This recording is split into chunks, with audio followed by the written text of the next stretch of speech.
नमस्कार दोस्तों, आइए जानते हैं बिहार के सभी 38 जिलों की आज की ताज़ा बड़ी और महत्वपूर्ण खबरों को। पर उससे पहले वीडियो को लाइक कमेंट जरूर करें और साथ ही ये भी बताएं कि आप इस वीडियो को किस जिले, शहर या गांव से देख रहे हैं। बिहार में डोमिसाइल लागू, फिजिकल टीचर की सैलरी डबल, रसोइयों का भी मानदेय बढ़ा। बिहार कैबिनेट की बैठक में 36 एजेंडों पर लगी मोहर। बिहार के मुख्यमंत्री नीतीश कुमार की अध्यक्षता में हुई कैबिनेट की बैठक में कई अहम प्रस्तावों पर मोहर लगी है। कुल 36 एजेंडों को स्वीकृति दी गई है, जिसमें शिक्षा और प्रशासनिक सुधार से जुड़े कई महत्वपूर्ण फैसले लिए गए हैं। सबसे बड़ी घोषणा राज्य के सारे शिक्षकों को लेकर हुई है। अब तक 8,000 रुपये मानदेय पाने वाले सारे शिक्षकों को अब 16,000 रुपये प्रति माह मानदेय मिलेगा। वहीं रात्रि प्रहर और रसोइयों के मानदेय में भी वृद्धि हो गई है। बिहार के इन जिलों में बढ़ेंगे रोजगार के अवसर, 25,000 एकड़ पर बनेगा औद्योगिक क्षेत्र। राज्य सरकार ने औद्योगिक विकास की बड़ी योजना पर काम करना शुरू कर दिया है। इस कड़ी में बिहार के 11 जिलों में 24,675.45 एकड़ जमीन पर औद्योगिक क्षेत्र विकसित किया जाएगा। इससे लगभग 3 लाख लोगों को रोजगार मिलेगा।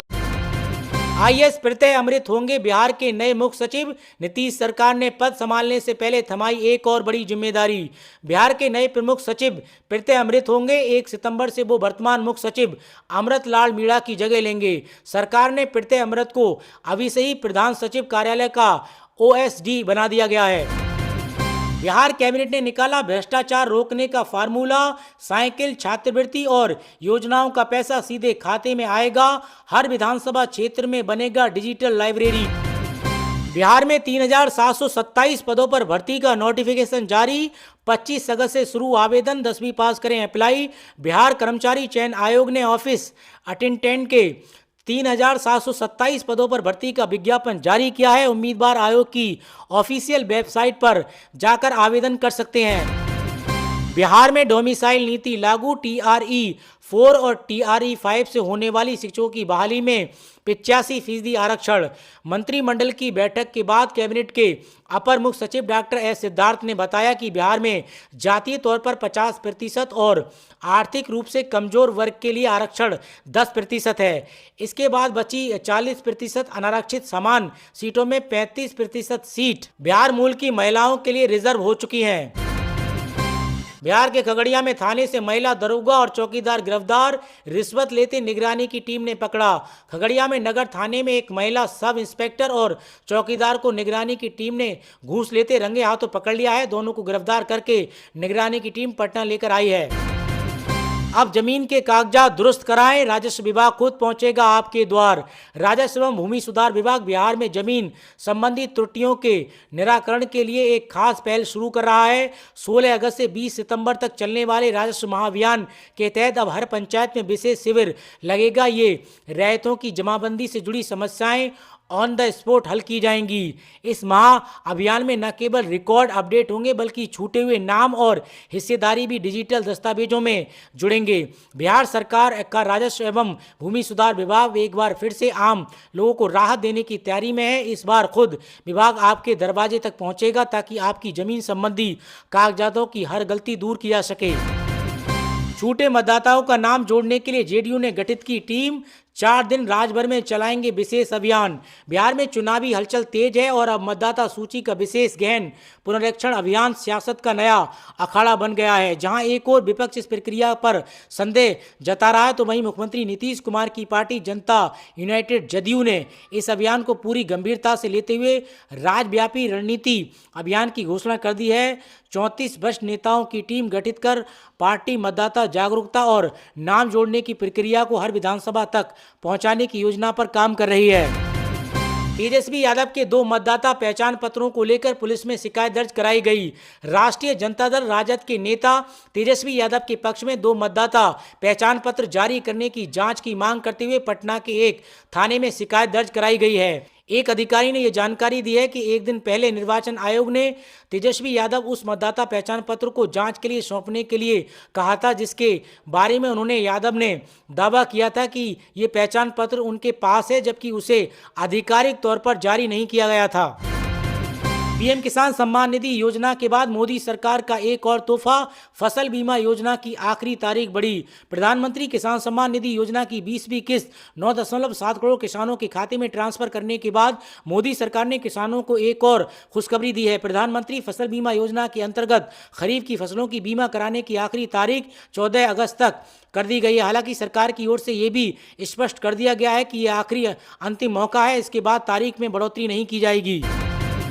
खान सर बिहार के सभी जिलों में डायलिसिस सेंटर और ब्लड बैंक की स्थापना करेंगे। उधर राहुल तेजस्वी की यात्रा स्थगित। पेशे शिक्षक और समाजसेवी खान सर अब बिहार के हर जिले में जरूरतमंद लोगों के लिए डायलिसिस सेंटर और ब्लड बैंक की स्थापना करने जा रहे हैं। सावन के अंतिम सोमवार के शुभ अवसर पर उन्होंने इस महत्वाकांक्षी योजना की घोषणा की। खान सर ने कहा कि सावन का अंतिम सोमवार शुभ दिन माना जाता है, इसलिए हमने आज जर्मनी से डायलिसिस मशीनें ऑर्डर की हैं। हमारा लक्ष्य गरीब और जरूरतमंद लोगों के लिए मुफ्त या कम लागत में डायलिसिस सुविधा उपलब्ध कराना है। इसके साथ ही ब्लड बैंक की स्थापना भी की जा रही है ताकि किसी को रक्त की कमी के कारण जान गंवानी ना पड़े। उन्होंने बताया कि डायलिसिस का खर्च गरीब परिवारों के लिए एक आसानी होता है, जिससे हर महीने 50 से 60 हजार रुपये तक खर्च हो सकता है। किडनी फेल होने पर मरीज को हर बार 5 घंटे की प्रक्रिया से गुजरना पड़ता है, जिसमें रक्त को शरीर से निकालकर फिल्टर किया जाता है। गरीब मरीज इस खर्च को वहन नहीं कर पाते हैं, जिसके कारण कई बार वे अपने परिवार के सदस्यों से खो देते हैं या उनकी जमीन जायदाद बिक जाती है। खान सर ने बताया कि ब्लड बैंक की स्थापना का उद्देश्य रक्त की कमी को दूर करना है। खासकर ग्रामीण क्षेत्रों से आने वाले मरीजों को बनारस, दिल्ली या पटना जैसे शहरों से इलाज के दौरान रक्त की कमी का सामना करना पड़ता है। बिहार में बनेगी सैटेलाइट सिटी, किसानों को मिलेगी विकसित जमीन, ग्रेटर पटना का सपना होगा साकार। बिहार सरकार ने मुख्यमंत्री नीतीश कुमार के नेतृत्व में नई भूमि अधिग्रहण नीति को मंजूरी दे दी है। जीवेश मिश्रा ने बताया कि इस नीति के तहत किसानों और जमीन मालिकों को उनकी जमीन का 55% हिस्सा विकसित रूप में वापस मिलेगा, जिससे वे अपनी जमीन का बेहतर उपयोग कर सकेंगे। बिहार में रिश्वतखोरी पर निगरानी का हंटर, खगड़िया में महिला दरोगा और चौकीदार को विजिलेंस टीम ने रंगे हाथों पकड़ा। निगरानी विभाग ने भ्रष्टाचार के खिलाफ बड़ा प्रहार किया है। खगड़िया नगर थाना क्षेत्र में महिला सब इंस्पेक्टर और चौकीदार को 20,000 रुपये की रिश्वत लेते रंगे हाथों पकड़ा गया है। बेगूसराय के एक व्यक्ति की शिकायत पर यह कार्रवाई हुई है, जिसमें निगरानी ने जाल बिछाकर दोनों को धर दबोचा। बता दें कि बिहार में भ्रष्ट पुलिसकर्मियों पर नकेल कसने की निगरानी विभाग की मुहिम के तहत ये एक्शन हुआ है। बिहार में पेट्रोल पंप खोलना हुआ आसान, नीतीश सरकार ने बदल दिए नियम। अब बिहार के शहरों में पेट्रोल पंप या सीएनजी स्टेशन खोलना और भी आसान हो गया है। सरकार ने इसके लिए नियमों में बदलाव किया है। मुख्यमंत्री नीतीश कुमार की कैबिनेट मीटिंग में ये फैसला लिया गया है कि अब छोटे प्लांट पर भी पेट्रोल पंप या सीएनजी स्टेशन खोले जा सकेंगे। पहले इसके लिए कम से कम 3 मीटर x 20 मीटर का प्लांट होना जरूरी था, लेकिन अब ये नए नियम के अनुसार अब सिर्फ 20 मीटर x 20 मीटर की जमीन पर भी पेट्रोल पंप या सीएनजी स्टेशन खोला जा सकता है। बिहार में राहुल गांधी और तेजस्वी यादव की वोट अधिकार यात्रा टली, जाने कब होगा यात्रा का नया तारीख का ऐलान। बिहार विधानसभा चुनाव से पहले मतदाता सूची का विशेष गहन पुनरीक्षण SIR चल रहा है, जिसको लेकर सियासत भी तेज हो गई है। विपक्ष निर्वाचन आयोग के इस फैसले के खिलाफ लगातार आंदोलन कर रहा है। उसी को लेकर राहुल गांधी और तेजस्वी यादव पूरे बिहार में संयुक्त रूप से वोट अधिकार यात्रा निकालने वाले हैं और चर्चा थी 10 अगस्त को इसकी शुरुआत हो सकती थी, लेकिन ये यात्रा कुछ दिनों के लिए टल गई है। चुनाव से पहले लोकसभा में विपक्ष के नेता प्रतिपक्ष राहुल गांधी और नेता प्रतिपक्ष तेजस्वी यादव की वोट अधिकार यात्रा का कार्यक्रम कुछ दिन के लिए टाला गया है। राजद की तरफ से पत्र जारी कर यह सूचना दी गई है कि दोनों नेताओं का संयुक्त कार्यक्रम टल गया है। बहुत जल्द नए कार्यक्रम के शेड्यूल की सूचना दी जाएगी। बिहार की नदियां इन दिनों उफनाई हुई हैं। बक्सर से लेकर पटना और भागलपुर तक गंगा का जलस्तर खतरे के निशान के पार हो चुका है। बक्सर में गंगा में जबरदस्त तूफान है। चौसा और मोहनिया हाईवे पर अब बाढ़ का पानी भी 3 फुट के करीब चढ़ चुका है, जिससे इस हाईवे पर गाड़ियों का चलना बंद हो चुका है। पटना में भी गंगा लाल निशान के ऊपर बह रही है और कई इलाकों में पानी अब घरों में घुसने लगा है। भागलपुर में भी ऐसे ही हालात बने हुए हैं। राज्य की अन्य प्रमुख नदियों का जलस्तर भी खतरे के निशान के ऊपर है। तेज प्रताप यादव का दावा, मेरे सामने कभी चुनाव नहीं लड़ेंगे तेजस्वी यादव। BBIP पार्टी के साथ गठबंधन का ऐलान, बोले हमारे अलायंस में RJD कांग्रेस का भी स्वागत। सत्ता में बैठने वाले नेता पूरे दिन पोर्न देखते हैं। पप्पू यादव बोले, पड़ोसियों से बेटियों को बचाना मुश्किल, बिहार में महागठबंधन एकजुट। पटना में 10 अगस्त तक होती रहेगी बारिश। फतुहा, बक्सर में शमशान घाट डूबे। बेतिया में सड़क पर 4 फीट भरा गंडक का पानी। भोजपुर में स्कूल बंद। राज्य के सभी हिस्सों में मानसून सक्रिय रहेगा। अगले 24 घंटे यानी 6 अगस्त को उत्तर और पूर्वी बिहार के कई जिलों में भारी बारिश की संभावना है। आज पश्चिमी चंपारण, गोपालगंज और किशनगंज में भारी बारिश का अलर्ट जारी किया गया है। नीतीश कैबिनेट ने निकाला भ्रष्टाचार रोकने का फॉर्मूला। साइकिल, छात्रवृत्ति और योजनाओं का पैसा सीधे खाते में आएगा। हर विधानसभा क्षेत्र में बनेगी डिजिटल लाइब्रेरी।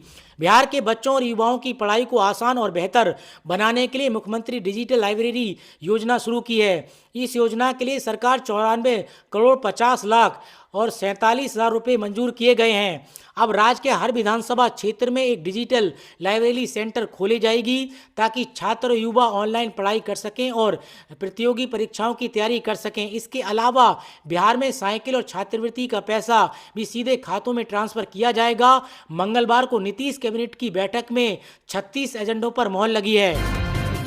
खाते में पैसे आने का फर्जी एसएमएस से ठगी बढ़ी। शिवहर पुलिस ने जारी किया अलर्ट। लोगों को बैंक मैसेज और ठगों के संदेश में अंतर बताया। बिहार के शिवहर में साइबर ठग फर्जी एसएमएस भेजकर लोगों से लाखों रुपए ठगी कर रहे हैं। इस बढ़ती समस्या का अंकुश लगाने के लिए शिवहर पुलिस ने सतर्कता अभियान तेज कर दिया है। साइबर थाना ने वीडियो जारी कर आम नागरिकों को समाधान करने की अपील की है।